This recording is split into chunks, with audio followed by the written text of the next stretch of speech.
Luc chapitre 11. L'oraison dominicale. Jésus priait un jour en un certain lieu. Lorsqu'il eut achevé, un de ses disciples lui dit, « Seigneur, enseigne-nous à prier, comme Jean l'a enseigné à ses disciples. » Il leur dit, « Quand vous priez, dites, « Père, que ton nom soit sanctifié, que ton règne vienne. Donne-nous chaque jour notre pain quotidien. Pardonne-nous nos péchés, car nous aussi nous pardonnons à quiconque nous offense. Et ne nous induis pas en tentation. » La persévérance dans la prière. Il leur dit encore, « Si l'un de vous a un ami, et qu'il aille le trouver au milieu de la nuit pour lui dire, « Ami, prête-moi 3 pains. Car un de mes amis est arrivé de voyage chez moi, et je n'ai rien à lui offrir. » Et si, de l'intérieur de sa maison, cet ami lui répond, « Ne m'importune pas, la porte est déjà fermée, mes enfants et moi sommes au lit. Je ne puis me lever pour te donner des pains. » Je vous le dis, même s'il ne se levait pas pour les lui donner parce que c'est son ami, il se lèverait à cause de son importunité et lui donnerait tout ce dont il a besoin. Et moi, je vous dis, demandez et l'on vous donnera. Cherchez et vous trouverez. Frappez et l'on vous ouvrira. Car quiconque demande reçoit, celui qui cherche trouve, et l'on ouvre à celui qui frappe. Quel est parmi vous le père qui donnera une pierre à son fils s'il lui demande du pain? Ou s'il demande un poisson, lui donnera-t-il un serpent au lieu d'un poisson? Ou s'il demande un œuf, lui donnera-t-il un scorpion? Si donc, méchants comme vous l'êtes, vous savez donner de bonnes choses à vos enfants, à combien plus forte raison le Père Céleste donnera-t-il le Saint-Esprit à ceux qui le lui demandent? Guérison d'un démoniaque muet. Réponse de Jésus à ses adversaires. Jésus chassa un démon qui était muet. Lorsque le démon fut sorti, le muet parla, et la foule fut dans l'admiration. Mais quelques-uns dirent, « C'est par Béelzébul, le prince des démons, qu'il chasse les démons. » Et d'autres, pour l'éprouver, lui demandèrent un signe venant du ciel. Comme Jésus connaissait leurs pensées, il leur dit, « Tout royaume divisé contre lui-même est dévasté, et une maison s'écroule sur une autre. Si donc Satan est divisé contre lui-même, comment son royaume subsistera-t-il, puisque vous dites que je chasse les démons par Béelzéboul? Et si moi je chasse les démons par Béelzéboul, vos fils, par qui les chassent-ils? C'est pourquoi ils seront eux-mêmes vos juges. Mais si c'est par le droit de Dieu que je chasse les démons, le royaume de Dieu est donc venu vers vous. Lorsqu'un homme fort et bien armé garde sa maison, ce qu'il possède est en sûreté. Mais si un plus fort que lui survient et le dompte, il lui enlève toutes les armes dans lesquelles il se confiait et il distribue ses dépouilles. Celui qui n'est pas avec moi est contre moi, et celui qui n'assemble pas avec moi disperse. Lorsque l'esprit impur est sorti d'un homme, il va dans des lieux arides pour chercher du repos. N'en trouvant point, il dit, « Je retournerai dans ma maison d'où je suis sorti. » Et quand il arrive, il la trouve balayée et ornée. Alors il s'en va, et il prend 7 autres esprits plus méchants que lui. Ils entrent dans la maison, s'y établissent, et la dernière condition de cet homme est pire que la première. Tandis que Jésus parlait ainsi, une femme, élevant la voix du milieu de la foule, lui dit, « Heureux le sein qui t'a porté, heureuses les mamelles qui t'ont allaité. » Et il répondit, « Heureux plutôt ceux qui écoutent la parole de Dieu et qui la gardent. » Un miracle refusé. Comme le peuple s'amassait en foule, il se mit à dire, « Cette génération est une génération méchante. Elle demande un miracle. Il ne lui sera donné d'autre miracle que celui de Jonas. Car de même que Jonas fut un signe pour les Ninivites, de même le Fils de l'homme en sera pour cette génération. La reine du Midi se lèvera au jour du jugement avec les hommes de cette génération et les condamnera, parce qu'elle vint des extrémités de la terre pour entendre la sagesse de Salomon. Et voici, il y a ici plus que Salomon. Les hommes de Ninive se lèveront au jour du jugement avec cette génération et la condamneront, parce qu'ils se repentirent à la prédication de Jonas, et voici, il y a ici plus que Jonas. Personne n'allume une lampe pour la mettre dans un lieu caché ou sous le boisseau, mais on la met sur le chandelier afin que ceux qui entrent voient la lumière. Ton œil est la lampe de ton corps. Lorsque ton œil est en bon état, tout ton corps est éclairé. Mais lorsque ton œil est en mauvais état, ton corps est dans les ténèbres. Prends donc garde que la lumière qui est en toi ne soit ténèbres. Si donc tout ton corps est éclairé, n'ayant aucune partie dans les ténèbres, il sera entièrement éclairé, comme lorsque la lampe t'éclaire de sa lumière. Les scribes et les pharisiens censurés. Pendant que Jésus parlait, un pharisien le pria de dîner chez lui. Il entra et se mit à table. Le pharisien vit avec étonnement qu'il ne s'était pas lavé avant le repas. Mais le Seigneur lui dit, « Vous, pharisiens, vous nettoyez le dehors de la coupe et du plat, et à l'intérieur vous êtes pleins de rapine et de méchanceté. Insensé, celui qui a fait le dehors n'a-t-il pas fait aussi le dedans? Donnez plutôt en aumône ce qui est en dedans, et voici, toutes choses seront pures pour vous. Mais malheur à vous, pharisiens, parce que vous payez la dîme de la menthe, de la rue et de toutes les herbes, et que vous négligez la justice et l'amour de Dieu. C'est là ce qu'il fallait pratiquer, sans omettre les autres choses. Malheur à vous, pharisiens, parce que vous aimez les premiers sièges dans les synagogues et les salutations dans les places publiques. Malheur à vous, parce que vous êtes comme les sépulcres qui ne paraissent pas, et sur lesquels on marche sans le savoir. Un des docteurs de la loi prit la parole et lui dit, « Maître, en parlant de la sorte, c'est aussi nous que tu outrages. » Et Jésus répondit, « Malheur à vous aussi, docteurs de la loi, parce que vous chargez les hommes de fardeaux difficiles à porter, et que vous ne touchez pas vous-même de l'un de vos doigts. Malheur à vous, parce que vous bâtissez les tombeaux des prophètes que vos pères ont tués. Vous rendez donc témoignage aux œuvres de vos pères et vous les approuvez. Car eux, ils ont tué les prophètes, et vous, vous bâtissez leurs tombeaux. C'est pourquoi la sagesse de Dieu a dit, « Je leur enverrai des prophètes et des apôtres. Ils tueront les uns et persécuteront les autres, afin qu'il soit demandé compte à cette génération du sang de tous les prophètes qui a été répandu depuis la création du monde, depuis le sang d'Abel jusqu'au sang de Zacharie, tué entre l'autel et le temple.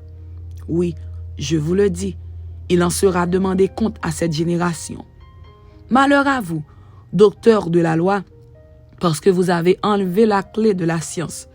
Vous n'êtes pas entrés vous-même, et vous avez empêché d'entrer ceux qui le voulaient.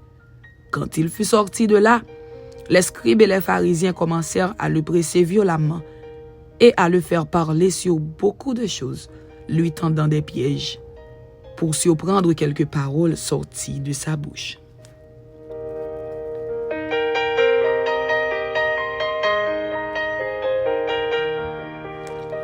Luc chapitre 12.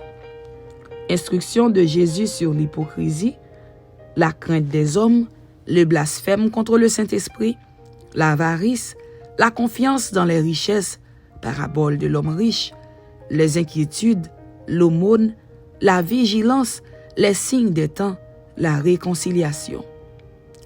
Sur ces entrefaites, les gens s'étant rassemblés par milliers, au point de se fouler les uns les autres, Jésus se mit à dire à ses disciples, « Avant tout, gardez-vous du levain des pharisiens, qui est l'hypocrisie.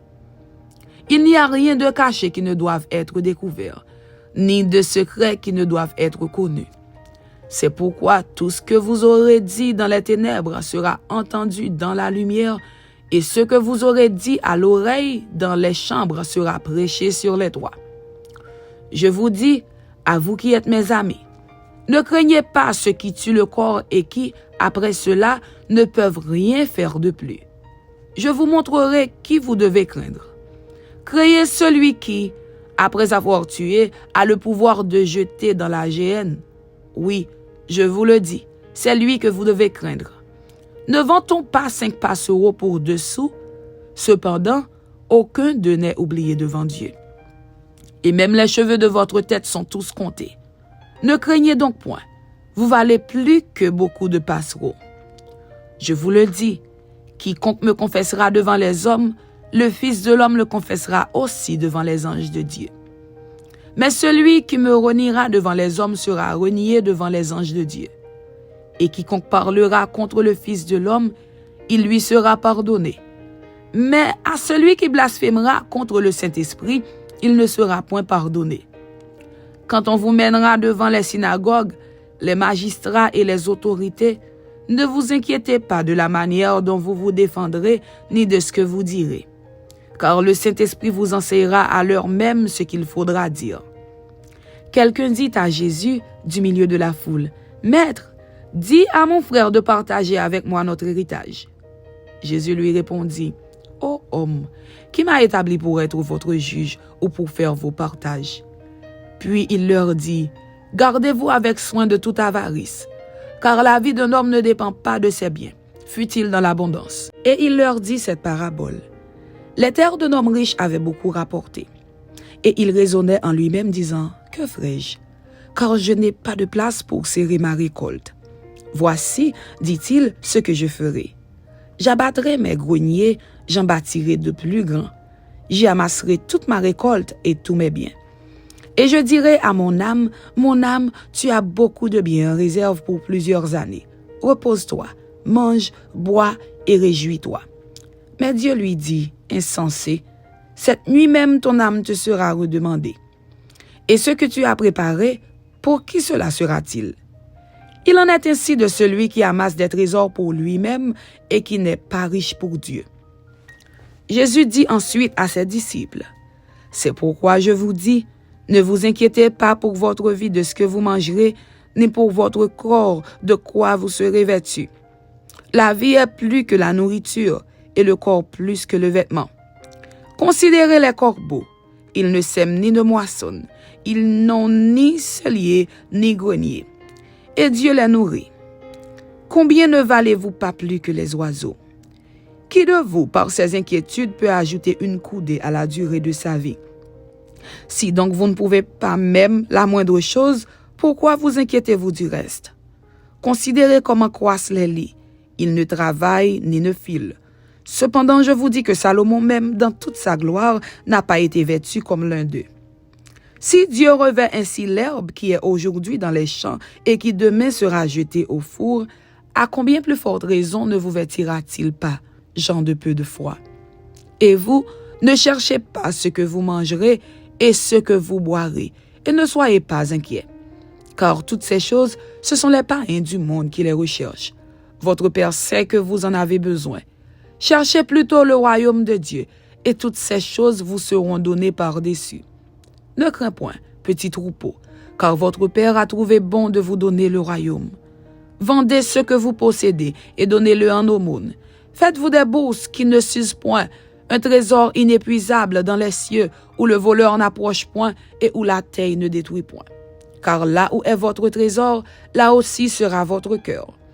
Que vos reins soient sains et vos lampes allumées. Et vous, soyez semblables à des hommes qui attendent que leur maître revienne des noces, afin de lui ouvrir dès qu'il arrivera et frappera. Heureux ces serviteurs que le maître, à son arrivée, trouvera veillant. Je vous le dis en vérité, il se scindra, les fera mettre à table et s'approchera pour les servir. Qu'il arrive à la 2e ou à la 3e veille, heureux ces serviteurs s'il les trouve veillants. Sachez-le bien, si le maître de la maison savait à quelle heure le voleur doit venir, il veillerait et ne laisserait pas percer sa maison.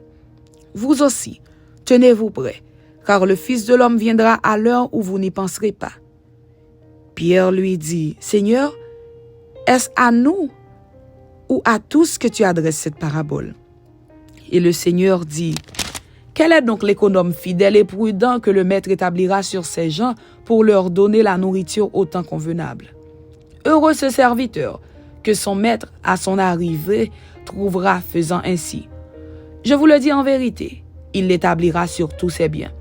Mais si ce serviteur dit en lui-même, « Mon maître tarde à venir », s'il se met à battre les serviteurs et les servantes, à manger, à boire et à s'enivrer, le maître de ce serviteur viendra le jour où il ne s'y attend pas et à l'heure qu'il ne connaît pas. Il le mettra en pièces et lui donnera sa part avec les infidèles. Le Seigneur qui, ayant connu la volonté de son maître, n'a rien préparé et n'a pas agi selon sa volonté, sera battu d'un grand nombre de coups. Mais celui qui, ne l'ayant pas connu, a fait des choses dignes de châtiment, sera battu de peu de coups. On demandera beaucoup à qui l'on a beaucoup donné, et on exigera davantage de celui à qui l'on a beaucoup confié. Je suis venu jeter un feu sur la terre. Qu'ai-je à désirer s'il est déjà allumé? Il est un baptême dont je dois être baptisé, et combien il me tarde qu'il soit accompli. Pensez-vous que je sois venu apporter la paix sur la terre? Non, vous dis-je, mais la division.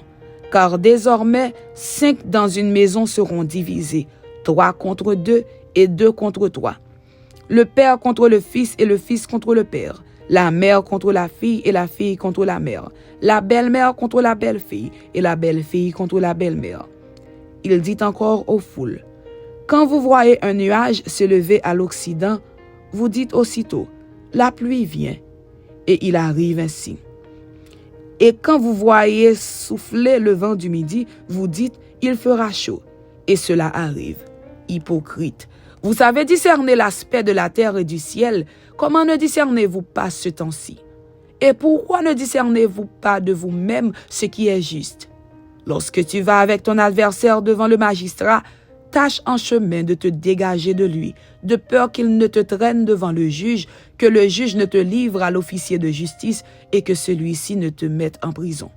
Je te le dis, tu ne sortiras pas de là que tu n'aies payé jusqu'à la dernière pite. Amen. C'était Luc chapitre 11 et Luc chapitre 12. Que Dieu vous bénisse.